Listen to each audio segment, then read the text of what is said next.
It is definitely a pretty straightforward deck. Yeah. Yeah. So now we get to meet the cash ability again. So maybe we will get our full game here. Maybe. Most likely. Shall we lose the caress as the first? Yeah, we can do it. We've got our double marauder here. Yeah. We don't I would have keep the our double Etriel. marauder here. The officer would be good to maybe mulligan here. Yeah, let's get rid of that. Our purify is pretty valuable in this matchup. We could have considered even keeping the caress. Oh, okay. Okay. So it's great that he opens with a Czar because it is kind of difficult for this deck sometimes to deal with them, especially if you don't draw your Pavko or if he doesn't stick. So our opponent plays it here, which is pretty good for us. Do we want to open with our Pavko? But that does leave us one kind of round of not dealing with these. Alternatively, we could even just damage them by 2. I would go for the Hawk here because Pavko's a little bit more of a commitment, and it seems like our opponent is going to play some valuable cards if he opens with a Czar here. We're happy if our opponent commits a lot of hypervision cards when we are on red coin, meaning we go second, because then we can just kind of be safe and play our lesser valued cards. I mean, yeah, we kind of just let them spend a lot of their cards, and we just kind of bronzes. Yeah, we can kind of play. Yeah. All right. So here, I mean, we have a few options. We don't have an elf, so our purifier would not get rid of this defender tag. We could just start dropping marauders here, or I'm just thinking, alternatively, we could drop the Pavko, but as you said, that is a bit more of a commitment. What do you feel? I like the Marauder here, just because when we play one, we can play the second one. It takes some time, a couple of turns to get the vitality value there. So if we get those ticking, yeah. Exactly. So just as a reminder to anyone who doesn't understand, when the Marauder is played the first time, it gains Vitality for 2 turns regardless. But if there's another Marauder on the deck on your side, then you gain Vitality for 4 turns. That's the bonded ability. So that's what we're referring to there. So now we're thinking play another one. Just get them both out. I like that play. On a different row, I think. Sure. We don't really have to row stack in this round, so playing them on different rows is a good idea. Although we do have the option of bringing out the Oak if we really get desperate, I suppose, but we don't need to being on red. Yes, it is interesting that our opponent chooses to play the Calcine here because we do have some poison and he won't be able to answer it. I think if in later rounds. Here. So probably what's happened here is that the opponent has thought, oh, you're not Nilfgaard, you're not monsters, I'm probably pretty safe from poison and bleeding against you, so I'm just going to drop Kalkstein for the 5 points and let it be. Or they're thinking that we're going to play a defender and they're trying to get ahead of it, but probably they're just thinking this isn't going to be useful to me in later rounds. So that's probably just them not remembering that we have a poison package in it. Yes. Potentially. Okay, what are we doing? So now we have the option we can play the chariots and see if our opponent is going to play something after that. After the chariot, though, we have to commit something if our opponent decides to pass. But yeah, the chariot seems okay here.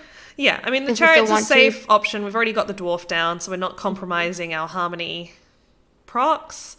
We don't have a machine, so we get an extra point out of the hawk. Yeah, I mean, it's a safe bronze play for a round 1. Oh, okay. So, yeah. This means that we have to commit something a little bit better. We're going to have to play 2 cards as well, I think. So we have to decide what we feel like is kind of what we want to commit here. Unless we want to bleed Syndicate in a round 2. that might not be so bad. Since we don't have Fob on our hand, though, I don't think a play like maybe Call into Oak is great. Do we think that if we passed and gave them the round, do we think that they would push us in round 2? Yeah, we don't want to lose on even. Okay. I think we want to avoid that. So I definitely think we should play 2 cards here. Okay. We can play go the ahead elf and poison. And then, Actually, poison? I think play Willow. Yeah. Okay. And poison maybe the 5. No. 5. Oh, that one. Yes. Weird. I was. Yeah. I was like, but it can't poison the fire. Oh dear. So the Peaches is going to attack once, and then we have to find poison 7 from. points, right? Yeah, we have to find it from Call actually. Okay. All right. Where you at, girl? This one, Dryad Ranger. There. Yeah. Okay, Dryad Ranger gives us the extra poison, boosted by 1 by Call of the Forest. And then we say bye-bye, Lamp Gin. See you later. Loved you in The Witcher. And and then we pass it 4 cards. So, poison could be really important later for cards like Sol, for example. But I would like to keep Pavko just because he can generate so many points when he sticks on the board. So I feel like maybe playing that poison is fine. Now we just have to hope that we draw Waters or Fob. That's kind of the cards that we want to go for. So do we lose the Sappers then? I would lose the Sappers here to try and fish for as well as the Ranger. Try to fish for that. We take a pass here because we played a little bit more into the round. Yeah, and I mean we're in a lucky, well, not lucky, but we're in a position here for those who might be wondering. Well, they're 2 cards ahead. If you pass here, aren't you disadvantaged essentially for round 3? But actually, we're not because both players will draw 3 cards, so we'll both be on 10 at the start of the next round. So we don't mind. Basically. If you know you're going to win round 1, you can go down to 4 cards if you are happy to have a long round 3, essentially. Yeah. Woof, woof. Woof, woof. And our opponent didn't really play any carryover cards here either, so he will lose a little bit of the bank, basically, that he generated. Yeah. So that's kind of, I think if I'm remembering correctly, correct me if I'm wrong, Ceely, is it they lose half their coins with each round? Yeah. Yes. Yeah. So that's nice for us. Okay, so we still don't have 4 Waters. We still have 4 Waters. That is, we have 2 chances to get it. Let's hope we can get either. Officer? I would. Oh, God. And the second bowman. Okay. Just believe. Oh, there we go. I believed, Ceely. I believed in the heart of the cards. I know you did. That's why you drew it. Oh, Bomb Heaver, where are you? Yeah, so this deck obviously doesn't play Bomb Heaver. That is a little bit, that is not great, but so do we just stick to our guns? We do double Waters or just a single Waters? What double Waters I think should be fine. Let's see if our opponent does go for if we wanted to play around Ewald. And here again I would go for Waters on the range. On the range, yeah. Yes, but if we wanted to play around Ewald, we could potentially consider playing a defender before that. So are you feeling like we play Waters at the start of the next turn? Yeah. Yeah. We just let those chill so out then there we and can hope that play there is an Ewald. So then beginning of next turn, we're going to play the Mystic Echo on ranged and then drop the defender. And that I way would get Percival down. Oh, Percival as well. Okay. Yeah. Okay, so now our opponent already has 2 of the Seductresses on board, that's a lot. So we could consider. Are you thinking about Pavi? Or are you thinking about I thought about maybe. Yeah, I think we tried to oak one of those later. Can keep so that we can actually get one of those. So you dropped out a second there. What did you say? Oh, sorry. We might think about oaking one of the Seductresses a little bit later, but let's go to Mystic Echo and Defender before we play Percival. Okay. Just because getting that Pavko damage earlier is quite nice. I love that. I love that moment when you play. It's just like, psh, psh, Yeah, it is quite nice. Very satisfying. Yeah. So we have, let's see, what do we have in deck? We were missing out on Etriel pretty much, and then we don't have any poison anymore, of course. Yeah. Do we have other golds on deck though? I think we could do everything. Yeah, Etriel. Yeah. Okay, so let's try to see. Let's play on Pavko. Yeah, I mean, this is the only problem that I find with this deck is like you get into the situation where you're torn between dropping Harmony earlier or dropping other engines earlier. Exactly. And I mean, but essentially Pavko and Percival are both a 2 per turn. Exactly. Engine, right? So yeah, I don't think it really matters. And if we need to start killing things, then maybe Pavko's the way to go. We need Pavko for sure. Yeah. Yeah. Juiciest leaks in town. Get him here. Okay. 9-point Pavko. Love it. So yeah, essentially what is happening here with even more points. Exactly. On the board. Exactly. Very okay. There's our friend. There's our friend. Definitely important for us to start immediately. Try to get rid of that soul with Oak and Pavko. Yes. Well, I think we only need Oak, really, don't we? Yeah. Here we need Oak. Yeah. So we just drop Oak.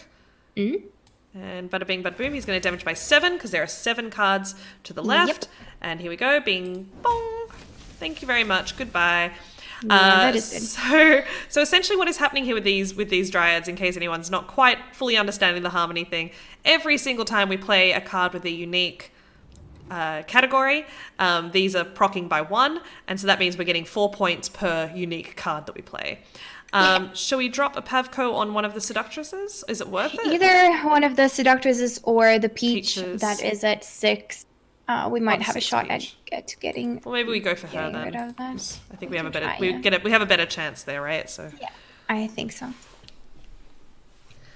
Yeah. So because these cards are proccing themselves by, well, for these ones, 1 whenever we play a card, and for these ones, 1 at the end of every turn, we know that they're going to keep growing. So there's kind of an extent to which it's a bit, I don't want to say pointless, but pointless to try to actually ping them away. So that's what we're talking about there. Unfortunately, we don't have a whole lot of damage going on here, but we do have a little bit. I suppose now we it's important for us to get the Percival. Oh, the Percival, of course. Yeah. Percy Pants. I almost forgot about him. Okay, so we're going to drop him on the range row as well, I assume? Yes, we definitely want to try and defend him as well here. All right. Down there, and then we'll keep targeting our little Peachy. Yeah. Peachy Key. And then I think next turn we should be able to get her, right? If we have Pavko plus the Hawk. Plus the Hawk. Yeah, that is really good. Do it. We could also get her with the Mualega, of course, but then we don't get the Harmony down for the Hawk, which admittedly I don't know there's a lot of Harmony left. And she's at 4 now, so Mualega does not really take care of the Hawk Good even. point. Yeah. All right, so shall we do that then? Pavko, Hawk. Yep. Thanks, Hawk, for backing me up on that sound effect. That's really, really kind of you.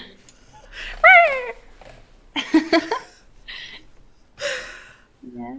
All right. So if our opponent drew well, meaning he has probably still Louisa and Zavala. In here we see the value of poison, for example. Poison on that sea jackal would be great. Doesn't look like much of a jackal to me.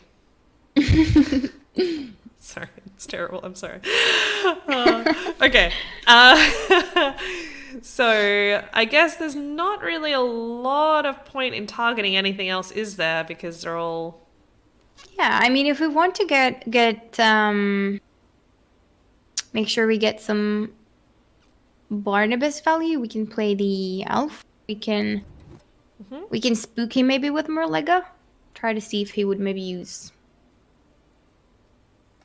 some damage on it. Yeah, it doesn't really matter since we don't have Etriel, but yeah, that might be okay. Let's try it. And we do not kill that. No.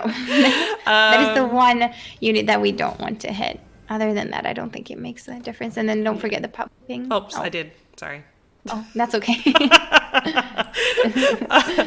if we lose by 1 point, then it's on me. 2. So the reason we don't want to kill this, guys, just to clarify for anyone confused, is that because this is summoned from the deck or the graveyard to a random allied row, when the opponent has 6 coins, essentially they could play something here that earns them an extra 3 coins, and it would just pop back out again, which just makes us cry, essentially. Definitely. So now we have to see if we can get rid of that morale that our opponent played. Since I doubt they have more poison, they could. I think the last cards would probably be Luisans of all. So we can Pavco and then exactly. Bowman? Yeah, nice. Yeah, that's what we want to do. Love it. So that was good. We still had a spot available there on the range row. Yeah. So because we played Mulega there on the melee row, that means that we had space on the ranged. Here it is. Yeah. Here it is, the Luisa Zavala combo. Yep. So we have to play the miner first because it's an order card, so it takes 1 turn to trigger. So that's a bit of a no-brainer. And we'll just ping anything, I guess, at this point. Anything is fine, yeah. Dunk.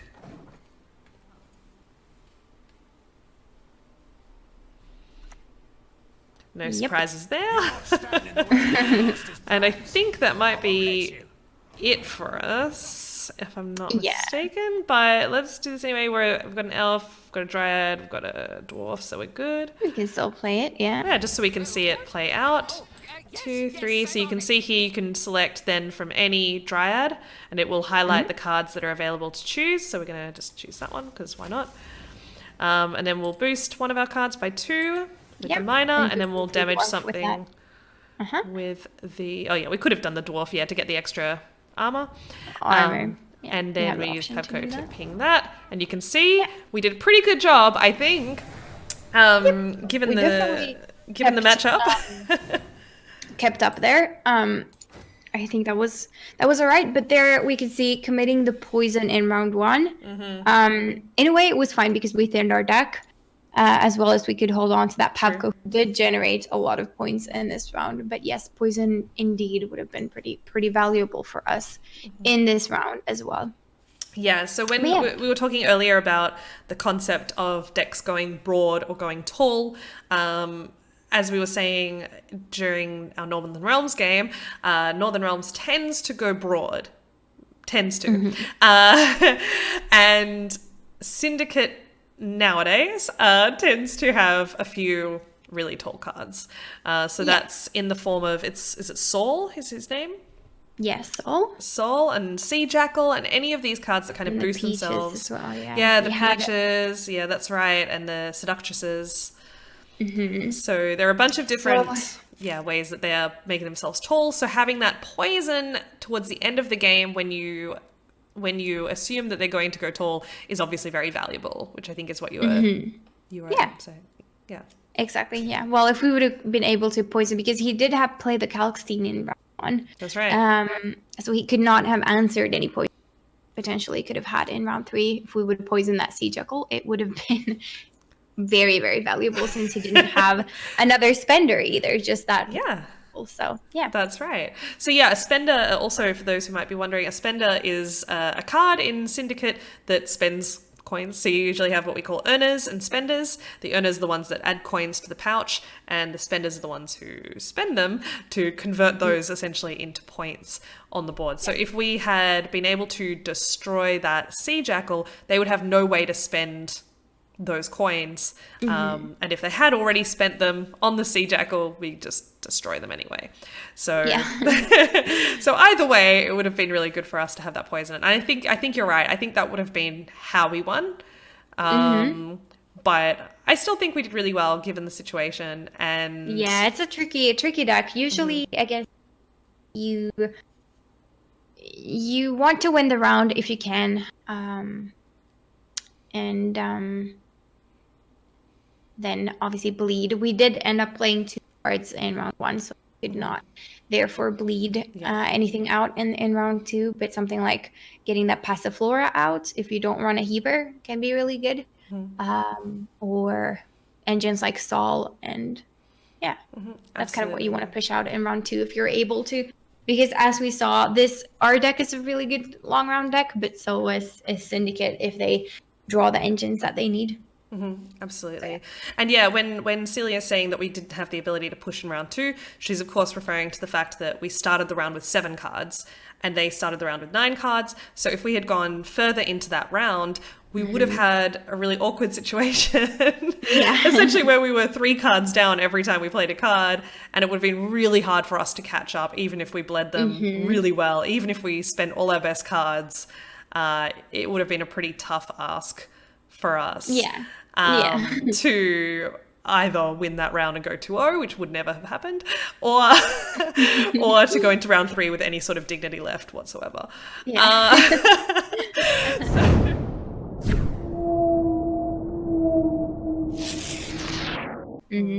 How do you pronounce Muir? I say Murlega. I don't know. Okay. Murlega. I think it's Murelga. I have no idea. No, wait, hang on. Oh, no, it's not. Okay, never mind. It's No, Murlega. It must be. I think I say Murliga, but I think that's really English of me.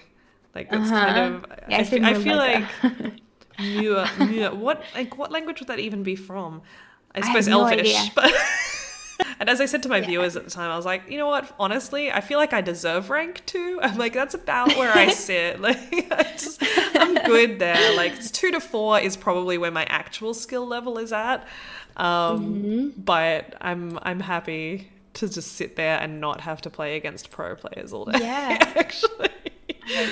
No offense, I don't know. It's probably something you really enjoy, but like for me, I'm just like, no, I'm good there. No, sometimes it gets a little bit stressful when you're playing on pro, and now obviously the names are hidden, but sometimes you end up playing against someone. You're like, what is this person playing? How are they playing? And you're commenting that on stream, and then turns out it's like some pro player, and you just been like, what is this play? Who would do that? Yeah. Oh, what a shit player. And it's like Democus.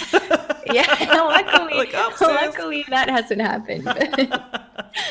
It's all right. If that happened, he would probably come in stream and be like, lol, I was just playing. I decided that I would play this card out of order to see if it would work, but it did not work. I love that accent.